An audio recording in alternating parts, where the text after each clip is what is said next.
Os bons homens sumiram de vista. Imaginava-se que Guillaume Autier estava morto. No início de 1310, 18 meses após a investida da Inquisição contra Montaillou, um informante revelou onde Pierre Autier se encontrava.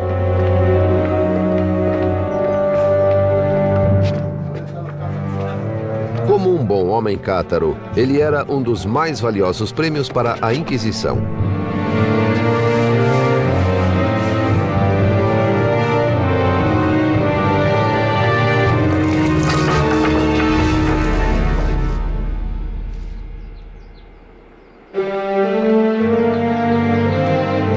Enquanto era levado à pira, Pierre Autier proclamou: "Se tivesse tempo, eu converteria todos eles."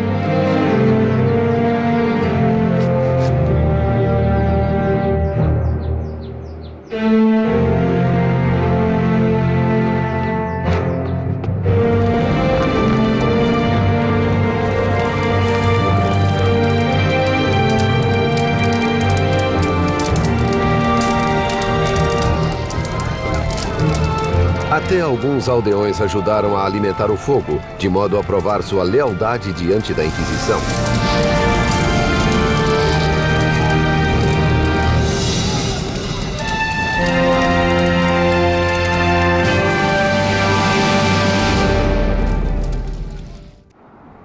Dez anos depois.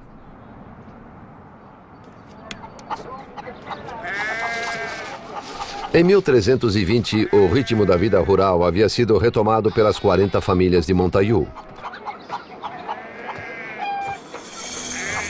Em uma sociedade que valorizava a honra, os condenados pela Inquisição eram obrigados a usar a cruz amarela da vergonha. Mas a heresia, apesar de reduzida, continuava viva. O catarismo sobrevivia nos sussurros e nas amargas memórias de suas vítimas.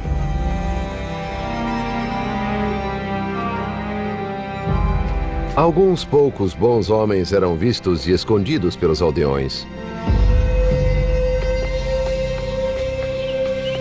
Enquanto uma nova geração de garotas era vítima da devassidão do padre da aldeia.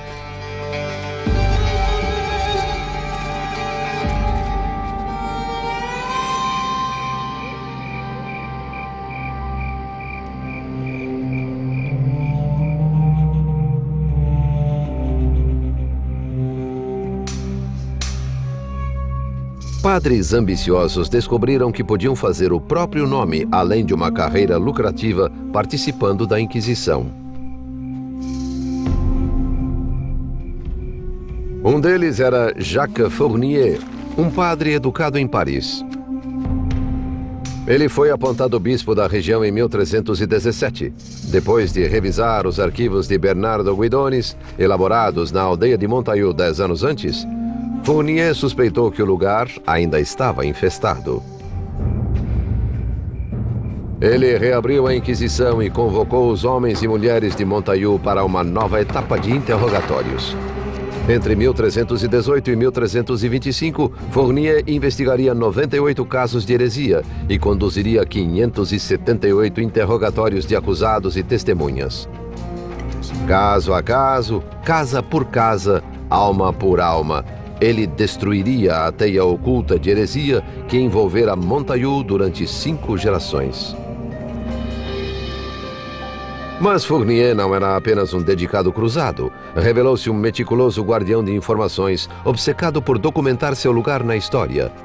Os transcritos das sessões em sua sala nos oferecem o mais rico relato da vida medieval durante a Inquisição. Para Fournier, os menores detalhes da vida cotidiana eram armadilhas em que ele podia apanhar presas muito maiores. Jacques Fournier urgently wanted to stamp out the heresy. And because of this, he made sure that his scribes wrote down every detail of what the villagers who were being deposed said. He also made sure to question them relentlessly on every aspect of their lives. Sábado, 26 de julho de 1320. Fournier expediu uma citação para a ex-castelã Beatrice de Planissol. Quando ela se apresentou, ele a alertou de que era suspeita de heresia e exigiu que Beatrice revelasse se teve contato com os bons homens. Ela admitiu tê-los conhecido mais de 2 décadas antes.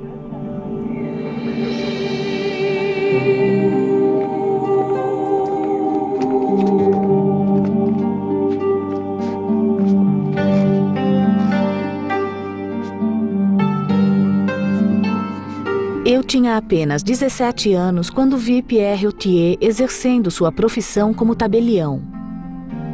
E nessa condição, ele havia escrito a nota de venda de uma propriedade do meu marido, o cavaleiro Béranger de Roquefort. Eu aprovei a venda por juramento e Pierre redigiu a nota de venda e a ratificou. Isso foi 24 anos atrás, mais ou menos. Ele não era reputado como herege naquela época. Fournier exigiu que Beatrice reaparecesse na quinta-feira seguinte para depor sob juramento.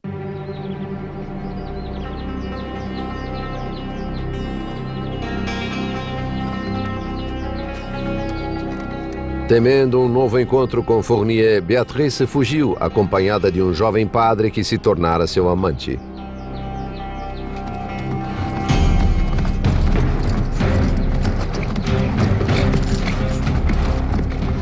Enquanto os dois conversavam, foram surpreendidos pelos homens de Fournier, que ordenou a prisão de Beatrice.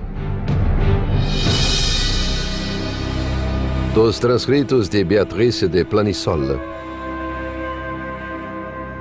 Eu fugi em razão do medo que senti do bispo por conta de tudo o que cometera em matéria de heresia.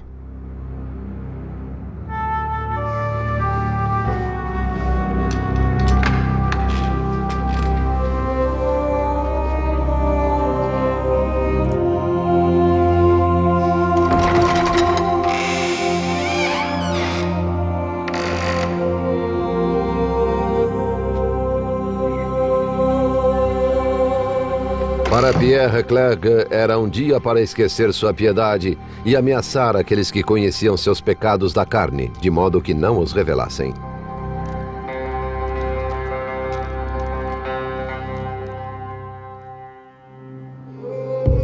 Primeiro de agosto de 1320. Os itens encontrados em posse da Castelã quando de sua prisão deixaram-na em situação complicada perante a Inquisição, que passou a suspeitar de bruxaria. O escrivão de Fournier descreveu certos objetos que supostamente sugeriam a utilização em feitiços, tais como 2 cordões umbilicais de crianças encontrados em sua bolsa, panos empapados em sangue, que parecia ser de menstruação, uma semente de couve, sementes de incenso levemente queimadas em um saco de couro, um espelho e uma pequena faca enrolada em um pedaço de linho, além de um pedaço de pão seco.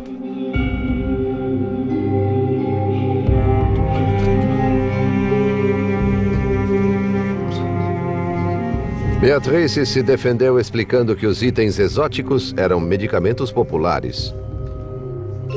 Fournier ouviu as explicações, mas curiosamente não pressionou Beatrice sobre a casca de pão seco, clara prova de reverência aos bons homens. Ele tinha um alvo mais importante em mente.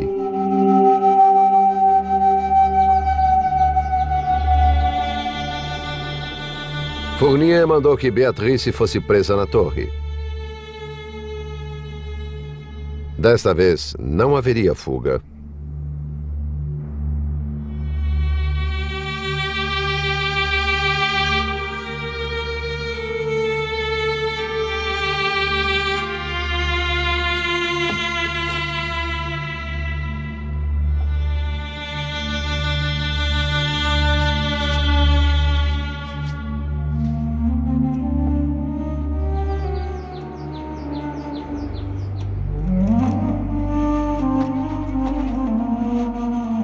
Fournier continuou interrogando homens e mulheres de Montaillou um a um. Até que finalmente uma jovem quebrou o código de silêncio. Grazie de Lisieux se declarou inocente de traição, porque seu instrutor de filosofia herege fora ninguém menos do que o próprio padre da aldeia. Seu testemunho revelava que Pierre Clerc não era apenas um libertino, mas um cátaro. Dos transcritos de Grazie de Lisieux.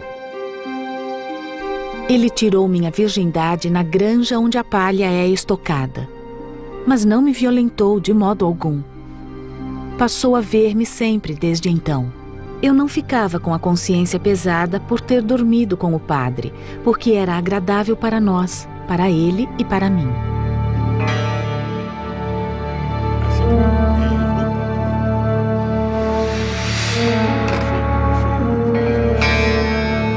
It was very hard for Fournier to crack the code when it came to Clerk, to prove that he was a heretic, or at least that he was a wayward priest.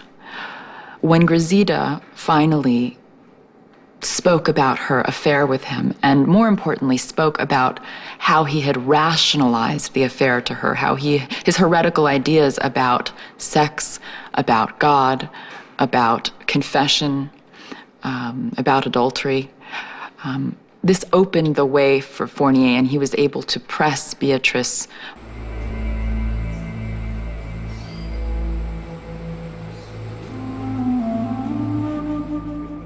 Enfim, em seu nono encontro com Fournier, Beatrice cedeu. A Castelã corroborou o retrato pintado por Grazide de um padre mentiroso e venal. Contou a Fournier que ela e Pierre Clerc fizeram sexo diversas vezes, até na capela de Montaillou. Dos transcritos de Beatrice de Planissol. Eu sempre lhe perguntava como era capaz de celebrar a missa após ter cometido tal pecado na noite anterior.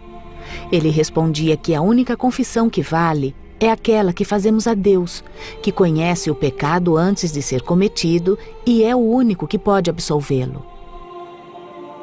Para Fournier, tratava-se de mais uma prova de heresia cometida pelo padre. Fournier perguntou se ela o ouvira dizer que Cristo julgaria o bem e o mal no juízo final. Ele disse: seremos todos objeto do julgamento de Cristo, quando muitos serão os chamados e poucos os escolhidos. E esses poucos serão apenas os bons cristãos, e aqueles que foram recebidos por eles após a morte.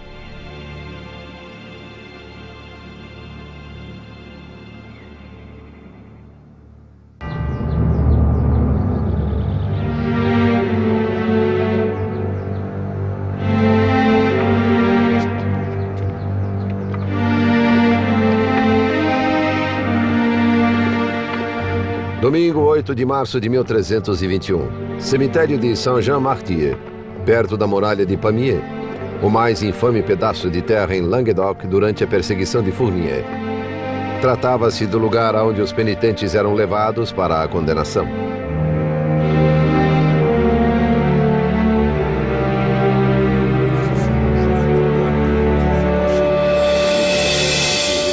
Alguns eram punidos com a humilhação pública, compelidos a usar a cruz amarela, o símbolo da vergonha.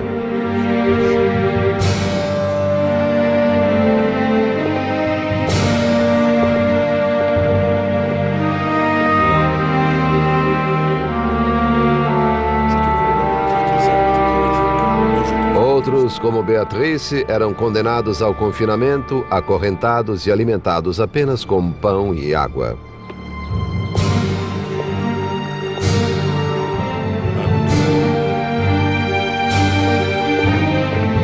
Mas esses eram os que tinham sorte. Fournier foi, na verdade, um dos mais misericordiosos entre os inquisidores. Queimou somente 5 pessoas.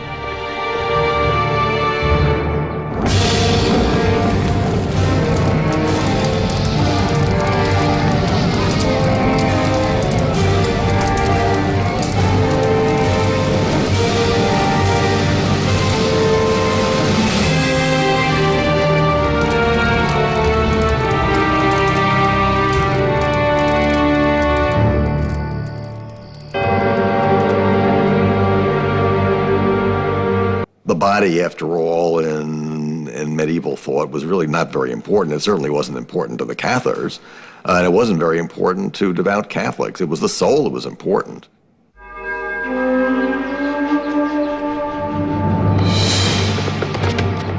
A prisão de Pierre Clerc ocorreu dias depois. Ele também foi poupado das chamas fatais, mas o modo como morreu, de alguma enfermidade, fome ou suicidando-se, nós não sabemos.